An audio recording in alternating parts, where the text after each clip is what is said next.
그럼 지금부터 작가님의 이야기를 직접 들어볼까요? 큰 박수로 임영래 작가님을 모시겠습니다. 반갑습니다. 방금 소개받은 임명래라고 합니다. 다들 어떤 마음으로 오셨는지는 잘 모르겠는데 제가 초대한 시간을 너무 잡아먹지 않는 선에서 오늘 좀 이야기를 나눠보려고 합니다. 앞에서 소개해 주시긴 했는데 한 번 더 간단하게 제 이력을 조금 말씀드리면 저는 간호학과를 졸업했고요. 원래는 미대 입시를 했었어요. 고등학교 2학년 때까지 미대 입시를 하다가 가정 형편상 제가 미대를 가는 게 조금 무리일 것 같다 이런 생각이 들어서 돈을 벌려고 간호학과를 갔고요. 간호학과를 갈 때는 정신과를 가고 싶어서 간호학과를 선택했는데 그것은 이제 정신과 간호사가 돼서 미술치료사가 되고 싶다는 꿈이 있었어요. 미대 입시를 포기하면서. 그래서 지금은 미술치료랑 이제 예술심리치료로 공부를 더 하고 있고 병원을 다니면서도 대학을 다시 나와가지고 대학을 2번 나왔습니다. 그리고 서울대학교 어린이병원에서 소아중환자실이라고 이제 갓 태어난 아이들부터 한 83세 할아버지까지 봤어요. 그게 이제 선천성 질환이 있으면 전부 다 이제 소아중환자실로 왔었기 때문에 그런 조금 연령대가 넓은 소아중환자실에서 1년 정도 근무를 하고 우리 금쪽이들 사실 근데 이제 금쪽이 친구들은 입원까지 할 일은 별로 없어요. 초등학생들을 부모님이 안 계신 뭔가 그런 약간은 좀 나쁘게 표현하면 감옥 같은 그런 정신과 병동에 입원하는 건 쉽지 않은 일이고 좀 칼 좀 들어봤다 이러면 초등학생인데 입원을 좀 하는 편이고요. 중고등학생들을 주로 이제 상대해서 아마 여러분의 친구 또래 그 친구들이 제일 많이 입원을 했던 소아정신과에서 5년 정도 근무를 했고요. 저는 원래 이제 미술심리치료사가 되고 싶어서 뭐 미술치료를 공부를 하기도 했지만 비폭력대화나 뭐 명상, 그다음에 필라테스랑 요가 강사로도 지금 일을 하고 있고요. 아동화나 뭐 이것저것 그냥 관심이 있는 게 많아서 이것저것 하고 있어요. 그래서 앞에서 소개해 주신 것처럼 제가 공통 저자로 들어가 있는 책 2개고 오늘은 삶과 죽음에 대해서 좀 이야기하려고 해요. 그래서 약간은 젊은 분들한테 요즘에는 죽음 교육을 많이 이렇게 전파하려고 노력을 많이 하는 편인데 그럼에도 불구하고 좀 익숙하지 않은 주제이기는 할 거고 약간은 무거워 보일 수도 있고 저게 뭐지? 어떤 거를 말할까 이런 궁금한 점들이 올라올 수도 있는 주제인 것 같아요. 그래서 총 네 가지의 큰 챕터로 여러분들과 이야기를 나누려고 합니다.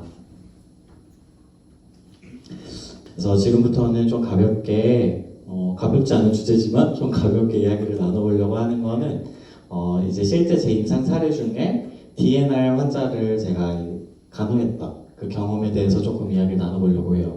우리 DNR이라고 하는 거를 여기가 의료 전문 고등학교는 아니니까 처음 들어보셨을 수도 있는데 쉽게 말하면 심폐소생술을 하지 않는다는 동의서를 미리 받는 거예요. 그래서 이 연명으로 중단을 의미하는데 사실은 성인 병동은 DNR 환자분들이 되게 많아요. 노인분들은 굳이 내가 더 이 삶을 연명하고 싶지 않다 이렇게 생각하시는 분들이 많은데 소아에서는 흔한 일은 아니거든요. 어떠한 부모님도 자기 자녀를 이렇게 떠나보내는 거를 동의한다는 게 쉬운 일은 아닌 것 같아요. 뭔가 내가 아이를 좀 포기하는 것 같고 물론 사실은 어떻게 보면 운명적인 걸 수도 있지만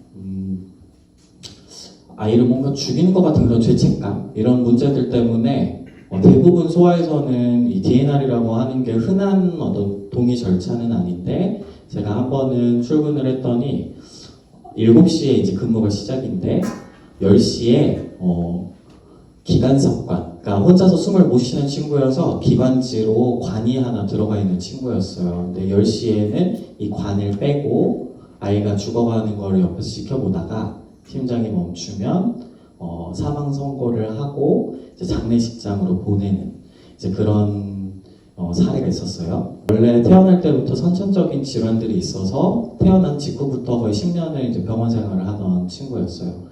그래서 스스로 이제 음식 먹는 게 전혀 안 되니까 위쪽으로 관을 가지고 있었고 또 스스로 숨 쉬는 게 안 되니까 코, 입을 통해서 기관 내로 삽관이 돼 있었던 친구였는데 우리가 이렇게 DNR 환자분들 같은 경우에 이제 동의를 해서 연명으로 중단할 때는 마약성 진통제를 의도적으로 좀 줘요. 어쨌건 뭔가 의식이 있든 없든 가는 그 길을 최대한 좀 고통 없이 보내드리기 위해서 쓰던 약들, 심장이 뛸 수 있게 도와주던 승합제들을 9시부터 30분 단위로 차례차례 끄고 그 끄는 과정에서 마약성 진통제들을 계속해서 추가해가지고 10시쯤 돼서 기관삽관을 이제 해제했던 그런 케이스를 제가 담당했던 적이 있어요. 그래서 한 3시간 남짓 동안 그 보호자분, 그때가 코로나 기간이었어가지고 그 면회객 제한 때문에 한 명씩 면회객들이 계속 돌아가면서 들어오시는 바람에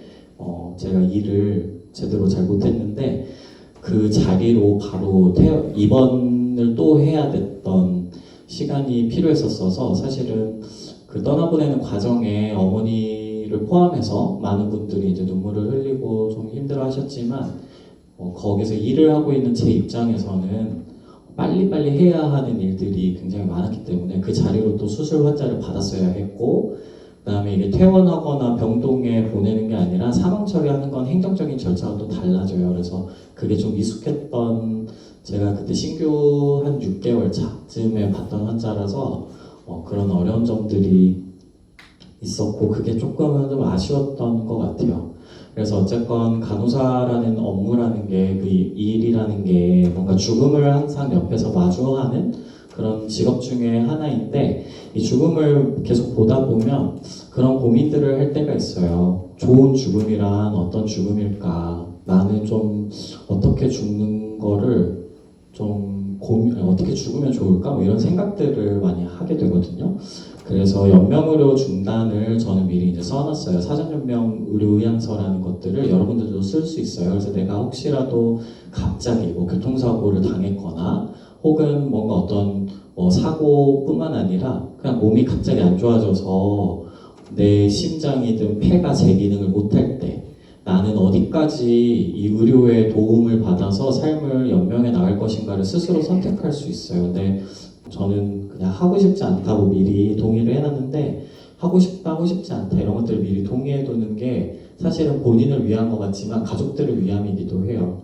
그러니까 여러분들의 가족분들이 물론 아직은 미성년자이기 때문에 아마 적극적인 치료를 하려고 하시겠지만 가족들 입장에서는 본인들이 이걸 선택을 대신 책임을 져야 한다는 그 부담감이 또 굉장히 크거든요. 그래서 미리 내가 좀 작성해둘 수 있다면 한번 작성해 보시는 것도 도움이 되고 제가 이 뒤쪽에서는 이제 죽음교육의 한 파트를 가지고 왔는데 한번 우리끼리 장례식장을 어떻게 좀 해볼 것인가 뭐 이런 것도 생각해보는 그런 작업을 좀 같이 해보려고 해요. 그래서 어쨌건 죽음을 바로 옆에서 지켜본다는 것은 그런 의미에서 약간은 좀 고귀한 일이기도 하는 것 같아요. 그래서 간호사라는 어떤 직업에 뭔가 의미를 부여한다면 뭐 이런 것들이지 않을까.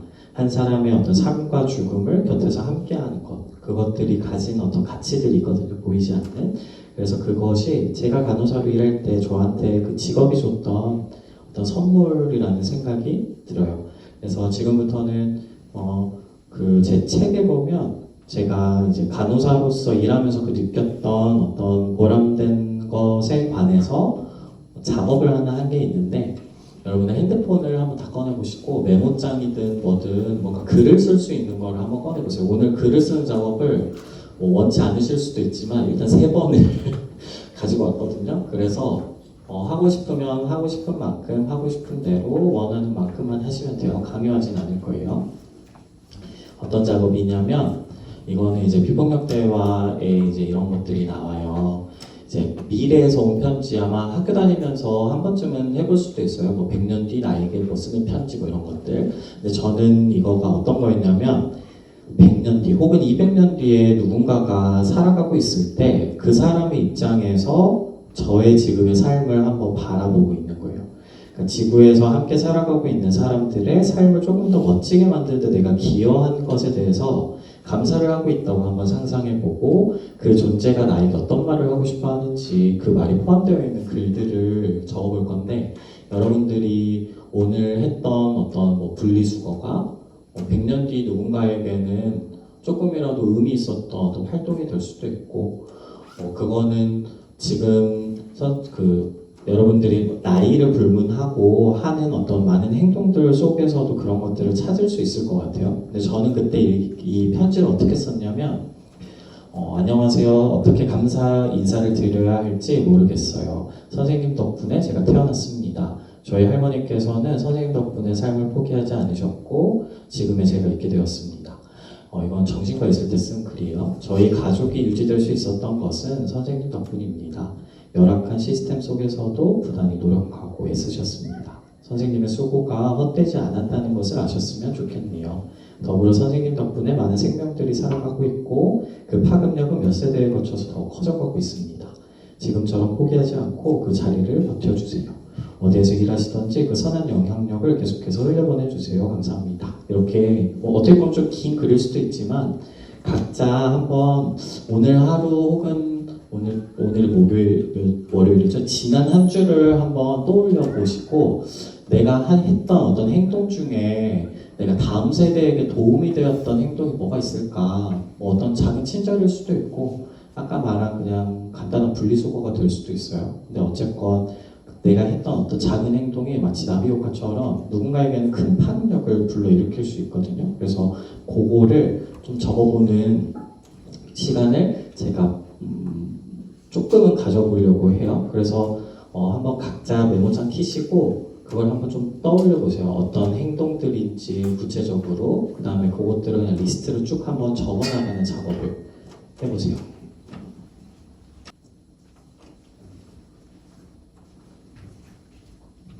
우리가 살다 보면 너무 이렇게 뭔가 타인과의 연결감, 다른 사람들과 나의 어떤 행동 하나가 어떤 큰 영향력을 미칠 수 있다는 그런 사실들을 잊고 살아가기가 좋은 그 연령대에 지금 살아가고 계시기 때문에 나의 작은 행동들이 다른 사람들한테 어떤 영향을 미칠까 이걸 한번 고민해보세요.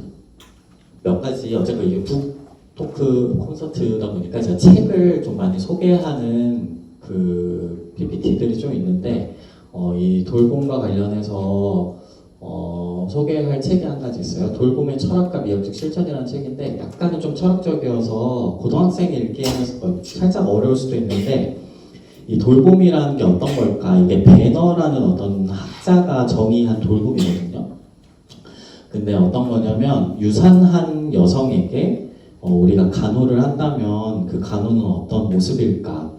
그게 첫 번째로는 아기를 상실한 유산의 경험이 자신에게 고유한 것임을 알게 하는 것. 두 번째는 그 상황에 참여해서 그 여성과 함께 있는 것. 세 번째는 안위나 지지적인 수단들을 제공함으로써 그 여성을 위해 행위하는 것. 그리고 네 번째는 상실에 대한 슬픔을 억압하는 것이 아니라 오히려 그것을 가능하게 하는 것. 다섯 번째는 아이를 출산할 수 있다는 믿음을 지속시키는 것. 그래서 돌보는 사람들은 자기 체험의 의미를 스스로 이해하게 해서 미래의 삶을 기획할 수 있도록 이 실존적인 삶을 옹호해주고 촉진해주는 역할을 한다고 해요. 그래서 오늘 제가 계속해서 어떤 돌봄이라고 하는 것들을 뒤에 가서 다시 언급드릴 건데 이 돌봄이라는 게 보이지 않는 거니까 그것들을 조금 더 보이는 언어로 표현해 본다면 아마 이런 모습이지 않을까. 그리고 이거는 중환자실에서 일하셨던 간호사분이 쓴 책인데 그래도 당신이 살았으면 좋겠다라는 제목인 책이에요. 사랑의 미련을 내려놓으며 그래도 당신이 살았으면 좋겠다라고 말했다. 인생의 배움길에 그들이 남기는 말은 인생에서 가장 중요한 건 무엇인지를 생각하게 한다. 어떤 이는 사랑을, 어떤 이는 감사를, 어떤 이는 미안함을 남긴다.